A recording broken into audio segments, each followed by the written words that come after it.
కాబట్టి ఇవాళ దాదాపు 8 మంది పార్లమెంట్ సభ్యులం అంటే 30% ఓట్లు అంటే మాకు ఒక పెద్ద రెస్పాన్సిబిలిటీ వచ్చింది. కాబట్టి రేవంత్ రెడ్డి గారి ప్రభుత్వం ఏ హామీలైతే ఆనాడు మేనిఫెస్టోలో రాసిందో, ప్రజాక్షేత్రంలో చెప్పబడ్డావో 6 నెలలు గడిచిపోయింది. ఒక ఆర్టీసీ బస్సులలో ఉచిత ప్రయాణం తప్ప ఏ ఒక్క సమస్య కూడా పరిష్కారం చేయలేదు. కాబట్టి నా తెలంగాణ మహిళలకి నెలకు గౌరవ భృతి కింద 2500 రూపాయలు కావచ్చు, పేదలకు ఇల్లు కట్టించే డబుల్ బెడ్రూమ్ కట్టించే కార్యక్రమం కావచ్చు, మా నిరుద్యోగ యువతకి 4000 రూపాయల భృతి కావచ్చు, చదువుకున్న ఆడపిల్లలకి స్కూటీలు కావచ్చు, నా రైతాంగానికి 2 లక్షల రూపాయల రుణమాఫీ కావచ్చు, రైతులు పండించిన పంటకు 500 రూపాయల వాళ్ళకి బోనస్ కావచ్చు, ఇవాళ కళ్యాణ లక్ష్మి 1,00,000 రూపాయలతో పాటుగా తులం బంగారం ఇచ్చే కార్యక్రమం కావచ్చు, కొత్త వాళ్ళకు పెన్షన్లు కావచ్చు, పెన్షన్ 2000 నుంచి 4000 రూపాయలు పెంచేది కావచ్చు, సకలాంగులకు 4000 రూపాయల పెన్షన్ నుంచి 6000 రూపాయల పెన్షన్ కావచ్చు. ఇట్లా 6 గ్యారంటీల పేరిట 66 హామీల పేరిట 420 రకాల పనులు చేస్తామని చెప్పి హామీ ఇచ్చింది. కాబట్టి ప్రజల మధ్యలో ప్రజాక్షేత్రంలో ఈ సమస్య ఈ హామీలను కూడా అమలు కోసం ప్రజలతో పాటుగా ఇవాళ ప్రభుత్వం మీద ఒత్తిడి తెస్తాం, అవసరమైతే పోరాటం చేస్తాం. ఆ సమస్యల పరిష్కారం కూడా మేము ఉంటామని చెప్పి ప్రజలకు హామీ ఇస్తా ఉన్నాం.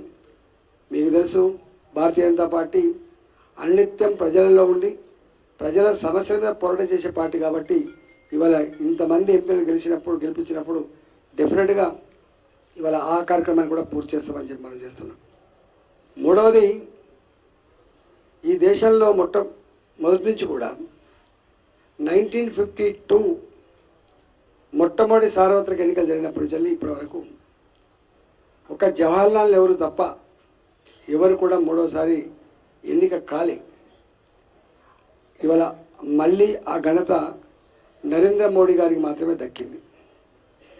ఆనాడేమో ఈ దేశంలో పెద్ద పార్టీలు లేవు, స్వతంత్రాన్ని తెచ్చిన పార్టీగా ఛాంపియన్ పొంది ఇవాళ ఆ లెగసీలో భాగంగా కాంగ్రెస్ పార్టీకి నెహ్రూ గారు 1952, 57, 62 మూడోసారి కూడా వారు ఎన్నికయ్యారు.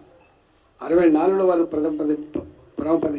కానీ వాళ్ళ మోడీ గారికి ఏ లెగసీ లేకుండా సంకీర్ణ రాజకీయాలు దేశాన్ని నడుపుతున్నటువంటి ఈ రోజులలో ఒక టర్మ్ ఉంటే ఇంకో ప్రభుత్వాన్ని ఎన్నుకుంటున్న ఈ రోజులలో 10 ఏళ్ళు గడితే ముఖం మొత్తి ఇక వద్దుపో అంటున్న ఈ సందర్భంలో ఇవాళ మూడవసారి ముచ్చటగా మళ్ళీ నరేంద్ర మోడీ గారి నాయకత్వంలో 296 సీట్లతో మాతో పాటుగా 2 పార్ట్నర్స్ అలయన్స్ తోటి ఇవాళ మళ్ళీ మూడోసారి ముచ్చటగా ప్రధానమంత్రి కాబోతున్నటువంటి సందర్భం మనం చూస్తూ ఉన్నాం. కాబట్టి ఇలా తెలంగాణ ప్రజానీకానికి ఏ నమ్మకం ఏ విశ్వాసం మా మీద పెట్టుకున్నారో ఆ విశ్వాసాన్ని ఆ నమ్మకాన్ని ఎక్కడ కూడా వమ్ము చేయకుండా అనునిత్యం మీకు అందుబాటులో ఉండి మాకు ఇచ్చినటువంటి ఈ పదవిని అలంకారం కోసం కాకుండా నోట్లో నాలుకలాగా ఉండి మీతో ఉండి మీ సమస్యల పరిష్కారంలో మమ్మల్ని ఎన్నుకున్న నియోజకవర్గాల అభివృద్ధిలో తెలంగాణ రాష్ట్ర అభివృద్ధిలో మేమందరం కలిసికట్టుగా భాగం పంచుకుంటాం, మీతో మంచి పేరు తెచ్చుకుంటామని చెప్పి ఈ సందర్భంగా మనవి చేస్తూ నమస్కారం.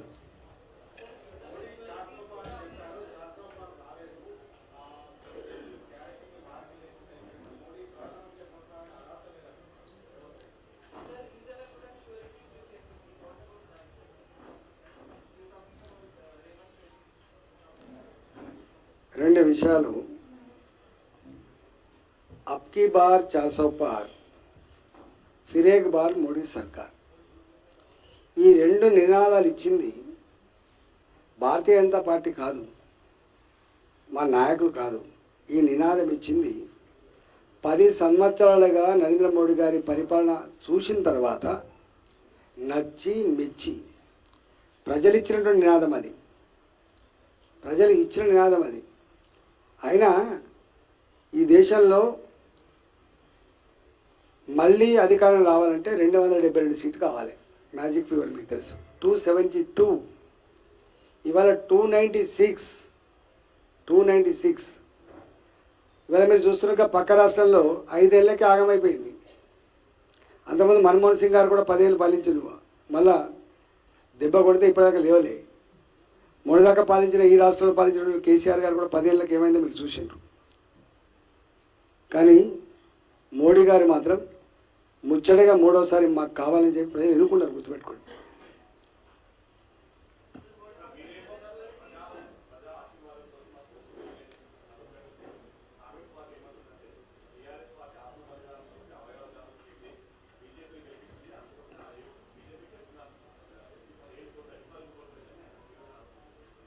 ఒక మాట చెప్పన్నా, నాకు తెలిసి ఖమ్మం, మహబూబాద్ ఈ 2 జాగాలు తప్ప మిగతా అన్ని జాగాలలో గెలిచినాం లేదా మేము సెకండ్ ప్లేస్లో ఉన్నాం.